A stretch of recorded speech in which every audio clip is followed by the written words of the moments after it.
Hello friend, welcome to my YouTube channel. आज मैं आपको बताने वाला हूँ मंदोदरी को मजबूरी में करनी पड़ी थी रावण से शादी। पार्वती माता ने क्यों दिया था मंदोदरी को श्राप?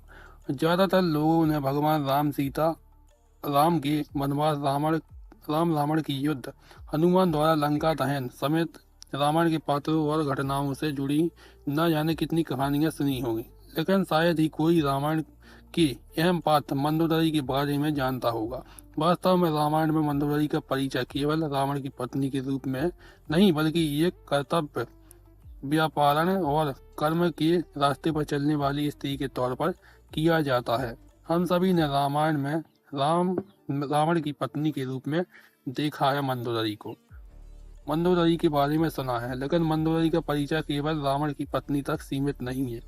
रामायण में मंदोदरी का वर्णन बेहद सुंदर, पवित्र और धार्मिक महिला के रूप में किया गया है। इसने एक तरफ सीता के अपहरण के लिए रावण की बार बार आलोचना की, तो वहीं दूसरी तरफ एक कर्तव्य परायण पत्नी की तरह लगातार अपने पति को धर्म की मार्ग की ओर अग्रसर करने का प्रयास करती रही।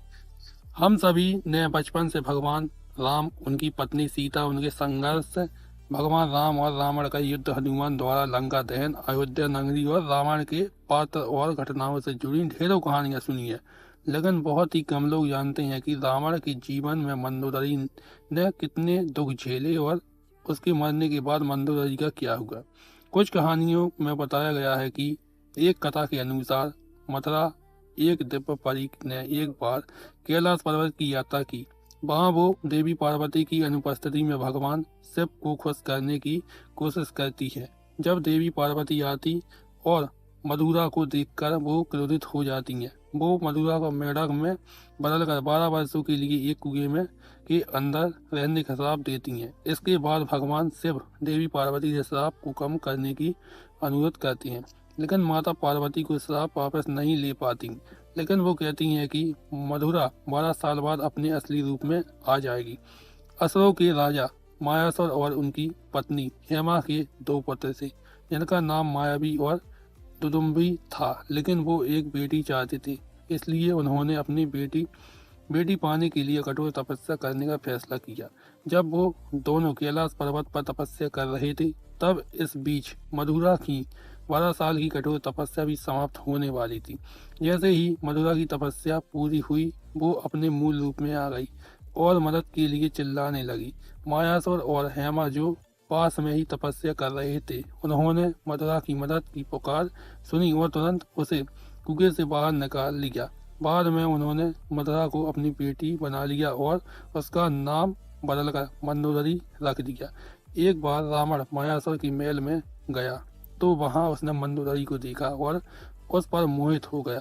उसने मायासुर से मंदोदरी का हाथ मांगा, लेकिन मायासुर ने मना कर दिया, जिससे रावण नाराज हो गया और मंदोदरी को उससे शादी करने के लिए मजबूर करने लगा। मंदोदरी को पता था कि रावण भगवान शिव का भक्त है। इस डर से और अपने पिता की रक्षा के लिए वो शादी के लिए सहमत हो जाती है। रावण से शादी करने के बाद उनसे 2 पुत्र मेघनाद और अक्षय कुमार को जन्म दिया। मंदोदरी रावण को उसके गलत कर्मों के लिए हमेशा टोकती थी। ये जानकर कि रावण अपने विनाश के मार्ग पर जा रहा था, मंदोदरी उसे लगातार धर्म के मार्ग लाने का प्रयास करती रही। भगवान राम ने रावण का वध करने के बाद विभीषण को लंका का राजा बना दिया। ऐसा कहा जाता है कि रावण की मृत्यु के बाद विभीषण ने अपनी भाभी मंदोदरी के सामने विवाह का प्रस्ताव रखा। मंदोदरी के बारे में कहा जाता है कि वो एक सती स्त्री थी, जो अपने पति के प्रति समर्पण का भाव रखती थी। इसलिए रावण की मृत्यु के बाद मंदोदरी ने विभीषण से विवाह का प्रस्ताव ठुकरा दिया, लेकिन कुछ समय बाद उन्होंने विभीषण से विवाह स्वीकार कर लिया। अगर आपको मेरा वीडियो अच्छा लगा हो तो वीडियो को लाइक कीजिए, चैनल को सब्सक्राइब कीजिए और वीडियो को ज़्यादा से ज़्यादा शेयर कीजिए।